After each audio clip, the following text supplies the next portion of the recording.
उस महीने में जिसमें आप कंसीव करने की कोशिश कर रही हैं, तो आप ज़रूर ये सोचिए कि मे बी आप कंसीव कर चुकी हैं।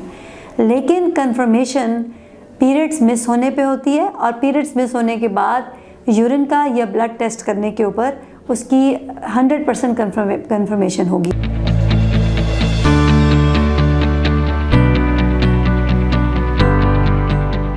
अस्सलाम वालेकुम, मेरा नाम डॉक्टर मिस्बा मलिक है और मैं as a senior gynaecologist Iqra medical complex Johar town Lahore में पिछले 25 साल से अपनी खिदमात सर अंजाम दे रही हूँ।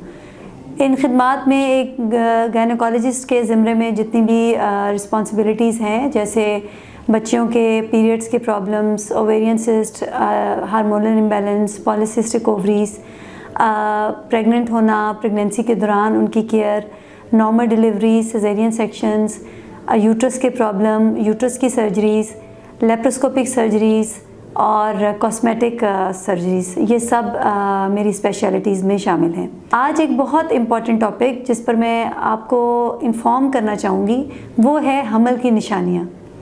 हमल की निशानियों में बहुत सी ऐसी बातें आती हैं जो आम ज़िंदगी में भी हो सकती हैं, लेकिन अगर आप 1 या 2 महीने से प्रेग्नेंट होने की कोशिश कर रही हैं, उसमें एकदम से इन अलामात का आना काफ़ी हद तक हमल को शो कर सकता है, हमल की निशानदही कर सकता है। इन अलामात में सबसे पहले प्रेग्नेंट होने पर, फर्टिलाइज़ होने पर जब एग जाके यूट्रस में लगता है तो इम्प्लांटेशन ब्लीडिंग होती है। बहुत थोड़ी सी ब्लीडिंग होती है, पीरियड्स की तरह नहीं होती, और ये इम्प्लांटेशन के 1 या 2 हफ्ते के बाद होती है। ये एक अलामत है जो कि आपको लगेगा कि बहुत अनयूजुअल टाइम पर अनयूजुअल तरीके से थोड़ी सी ब्लीडिंग हुई है। ऐसा हो तो आप थोड़ा सा खटक जाइए कि शायद प्रेगनेंसी है।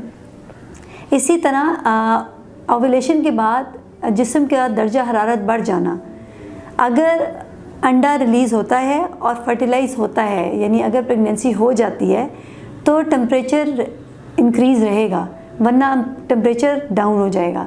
इससे एक नॉर्मल जिस्म का दर्जा हरारत जो कि 97.4 टू 97.7 डिग्री फ़ारेनहाइट तक होता है, अगर इससे 0.4 टेम्परेचर ऊपर हो और रहे तो ये भी एक निशानी है प्रेगनेंसी होने की। ब्रेस्ट के साइज़ में इजाफा होना, ये भी प्रेगनेंसी के हार्मोन्स की वजह से होता है, और बाज़-औक़ात ब्रेस्ट का अकड़ जाना, उसमें दर्द महसूस होना, उसमें तनाव महसूस होना, ये भी प्रेगनेंसी की अलामात में से एक अलामत है।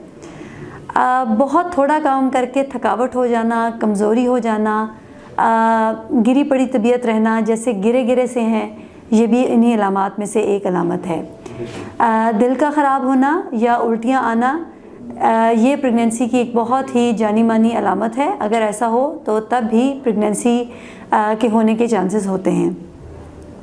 इसी तरह भूख बहुत ज़्यादा लगना, बहुत ज़्यादा खाने को दिल करना, फूड की क्रेविंग्स होना, लेकिन खाया ना जाना, ऐसा लगना जैसे पेट भर गया है, बहुत थोड़ा खा के पेट भर गया है, या सिंपली खाने को देख के ऐसे फील होना कि जैसे बहुत ज़्यादा पेट भरा हुआ है, पेट अकड़ा हुआ है, मैदा फुल है, ये भी एक बहुत ही कॉमन और इम्पॉर्टेंट अलामत है। इसी तरह बहुत ज़्यादा नींद आना, गुनूदगी तारी रहना, सो के उठे भी तो ऐसे लगे जैसे नींद पूरी नहीं हुई, इस पर भी आप ये सोचिए कि शायद में भी आपको प्रेगनेंसी है।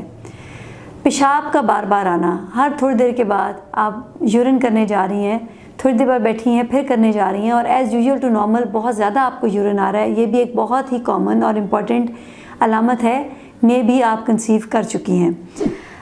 कब्ज़ का होना भी एक अलामत है। मुंह में बहुत ज़्यादा थूक आना, जो कि पहले आपको नहीं आती थी, आप ये सोचिए कि मे भी इस दफ़ा आपको प्रेगनेंसी है। इसी तरह मुंह में मेटालिक टेस्ट आना और बहुत ज़्यादा प्यास का लगना, बार बार पानी पीना, बार बार भूख का लगना, ये एक बहुत इम्पॉर्टेंट अलामत है। अगर इनमें से जो मैंने आपको चीज़ें बताई हैं, अगर इनमें से चंद भी अलामात हैं उस महीने में जिसमें आप कंसीव करने की कोशिश कर रही हैं, तो आप ज़रूर ये सोचिए कि मे भी आप कंसीव कर चुकी हैं। लेकिन कंफर्मेशन पीरियड्स मिस होने पे होती है, और पीरियड्स मिस होने के बाद यूरिन का या ब्लड टेस्ट करने के ऊपर उसकी 100% कन्फर्मेशन होगी। इसलिए इसके लिए अपने डॉक्टर से रुजू कीजिए। और मैं अपनी एक अगली वीडियो में आपको एक होम टेस्ट बताती हूँ जो कि आप घर में भी करेंगी तो आपको अंदाज़ा हो जाएगा कि आप प्रेग्नेंट हैं। Thank you very much ji.